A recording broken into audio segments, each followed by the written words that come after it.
Most people believe that saying sorry is a sign of strength, that it takes courage to admit you're wrong. But what if that belief is wrong? What if apologies, instead of healing, secretly weaken you? Every "I'm sorry" you utter seems noble, but often it's not driven by truth. It's driven by fear, fear of rejection, fear of conflict, fear of losing approval. We say sorry not always because we did something wrong, but because we can't stand the silence that follows tension. Here's the paradox: the more you apologize, the weaker you appear. The more you seek forgiveness, the more you surrender power. Niccolo Machiavelli once said, "Men forget more easily the death of their father than the loss of their patrimony." What he meant is that people care less about morality and more about interest. In a world driven by interest, your apology doesn't always restore respect, it often erodes it. People don't admire those who constantly seek forgiveness, they respect those who move with conviction. And that's the hidden truth about apologies: the world doesn't reward the one who is sorry, it rewards the one who stays unshaken. Think about the last time you said "I'm sorry." Maybe it was during a fight with someone you cared about. Maybe you said something in frustration, and the guilt consumed you until you finally apologized. You expected peace, maybe even forgiveness. But instead, something changed. They looked at you differently. The balance shifted. Suddenly, they had the upper hand, and you felt smaller, like your words no longer carried the same weight. That's the unspoken cost of constant apologies. You think you're repairing trust, but you're actually repositioning yourself beneath the other person. Machiavelli understood this dynamic centuries ago. The moment you express guilt, you hand over your leverage. You give away emotional control. Most people don't realize that guilt, once expressed openly, becomes a tool others can use against you. That's the moment power changes hands. The moment you stop leading your emotions and start being led by them. By the end of this video, you'll understand why the world rewards confidence over contrition, why apologies often serve emotion more than truth, and how to reclaim your sense of control in every relationship, situation, and choice you face. You'll discover 8 timeless Machiavellian lessons that will reshape how you think about guilt, power, respect, and silence. You'll learn when to speak, when to stay quiet, and when to walk away without saying a word. By mastering these principles, you'll protect not just your pride, but your peace. You'll learn that you don't need to beg for forgiveness to be free. Drop this affirmation in the comments: I control my energy and protect my power. Lesson 1: Never apologize for existing. One of the most destructive habits people develop is apologizing for who they are. You say sorry for speaking up, for wanting more, for having standards, for being too ambitious or too emotional. But Machiavelli warned that weakness, once displayed, invites exploitation. He wrote, "He who allows himself to be governed by pity will soon be ruined by ingratitude." When you constantly apologize for existing, you train others to see your worth as negotiable. The truth is, the people who truly belong in your life don't need your apology for being yourself. They need your authenticity. Every time you say sorry just to make someone else comfortable, you teach them that your comfort doesn't matter. You teach them that your boundaries can be ignored. So stop apologizing for being too much. You're not too much, you're just too real for those who are not ready for your truth. Drop this affirmation in the comments: I am not sorry for being myself. Lesson 2: Apologies don't heal, they reposition. Apologies rarely heal wounds, they simply reposition power. When you apologize, you often think you're restoring balance. But psychology shows that apologies are a form of social submission. You're signaling that you accept blame and that you're seeking the other person's emotional approval. Machiavelli wrote, "Men in general judge more from appearances than from reality." When you appear guilty, they don't see virtue, they see vulnerability. In relationships or business, the one who apologizes most becomes the one least respected. The moment you say "I'm sorry," you shift from being an equal to being a subordinate. Sometimes, the best apology is change. Sometimes, it's silence. Sometimes, it's walking away with grace instead of kneeling for acceptance. Reflect on this. Are you saying sorry to heal, or to be accepted again? Drop this affirmation: I remain calm, even when misunderstood. Lesson 3. Never explain, never complain. Machiavelli believed that power is built on perception. To explain too much is to appear uncertain. To complain is to admit powerlessness. When you make a mistake, don't rush to justify yourself to everyone who doubts you. Correct it quietly. Move with intention. People respect restraint more than remorse. Modern psychology confirms this. Over-explaining is a fear response. It's the mind's way of trying to prove worthiness. But the powerful do not prove, they demonstrate. They let their actions speak louder than their apologies.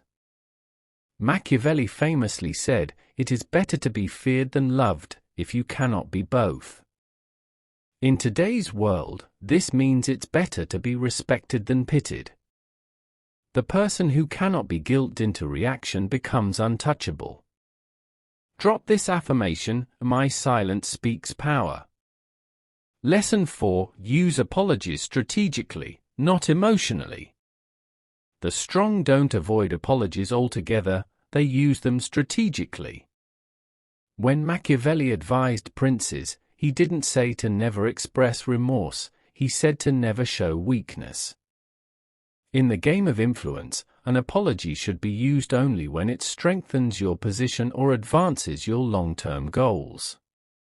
Apologize to build trust publicly, or to calm tension when it serves your vision, but never out of emotional guilt. He wrote, "A wise man does at once what a fool does at last."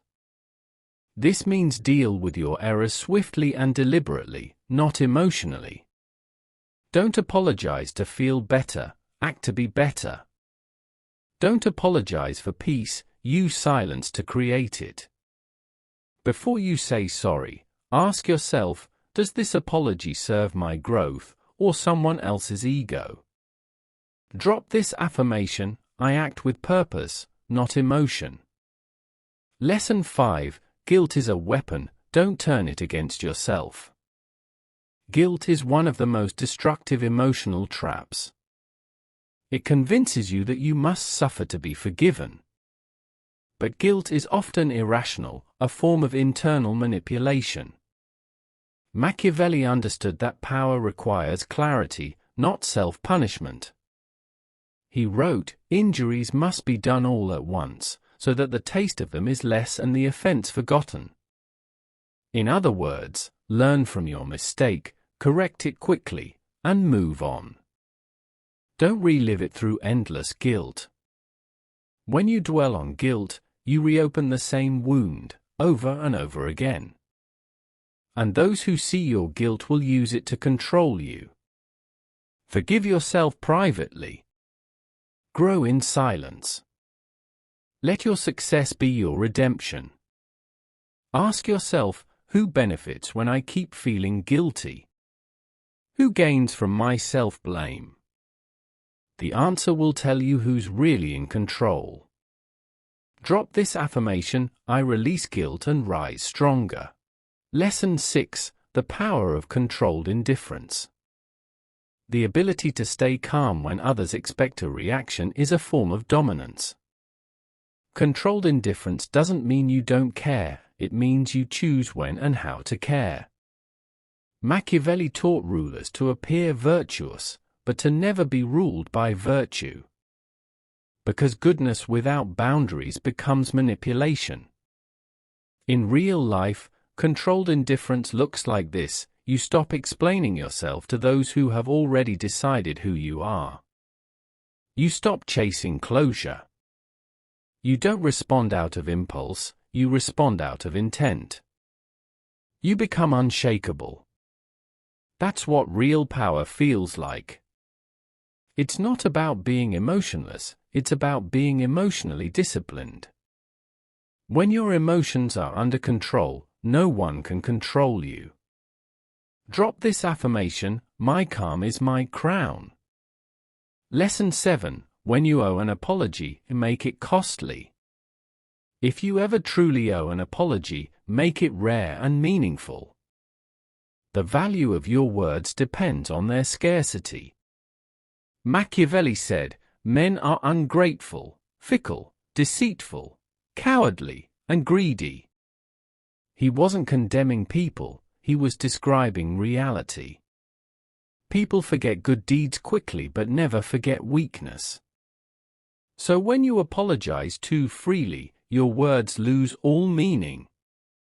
A real apology is not a reflex, it's a responsibility. When you give it, it must carry weight, reflection, and sincerity. Don't say sorry to escape discomfort, say it to acknowledge truth. A well-timed apology can rebuild trust, but a careless one can destroy it.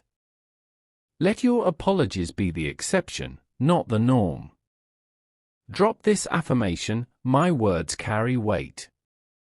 Lesson 8. The true apology is transformation. The greatest apology you can ever give is change. Words fade, actions remain. When you grow wiser, when you act differently, when you rise above the old version of yourself, that is your true redemption. Machiavelli said, "The lion cannot protect himself from traps, and the fox cannot defend himself from wolves." One must therefore be a fox to recognize traps, and a lion to frighten wolves. Be both, smart enough to learn from your past, strong enough to never repeat it. You don't owe anyone repeated words. You owe yourself consistent evolution. The world doesn't care about your apology, it watches your transformation. And once you transform, you owe no explanation. Drop this affirmation: I transform my past into power. Here's a habit to try. The next time you feel the urge to say "I'm sorry," pause. Don't rush to fill the silence. Breathe. Ask yourself, is this apology a bridge that will move me forward, or a leash that will hold me back? Is it coming from guilt or from growth? You'll notice something powerful: when you withhold unnecessary apologies, you begin to gain respect, not because you're arrogant, but because you're in control. Silence confuses those who expect weakness. Composure disarms those who seek reaction. The discipline of silence is not about ego, it's about energy conservation. When you stop defending your every move, you start commanding attention without even trying. Now, ask yourself this: will you keep apologizing for being misunderstood, or will you start trusting your truth? Will you keep explaining yourself to people committed to misjudging you, or will you focus on the ones who understand your silence? Will you keep seeking validation through guilt, or will you create peace through self-respect? The strongest person isn't the one who never makes mistakes, it's the one who learns, adapts, and never allows guilt to define them. You owe no apology for growing, for evolving, for protecting your peace. You owe no apology for choosing yourself. In the end, the person who stops saying sorry for existing becomes the person who finally starts living. If this video opened your eyes, share it with someone who needs this truth. Share it with the friend who apologizes too much, with the person who keeps blaming themselves for being human. Remind them that not every sorry is strength. Sometimes, silence is the loudest form of self-respect. Your transformation begins the moment you choose clarity over guilt, strength over shame, and purpose over apology. Drop this final affirmation in the comments: I owe no apology for my power. I am clear, calm, and unstoppable.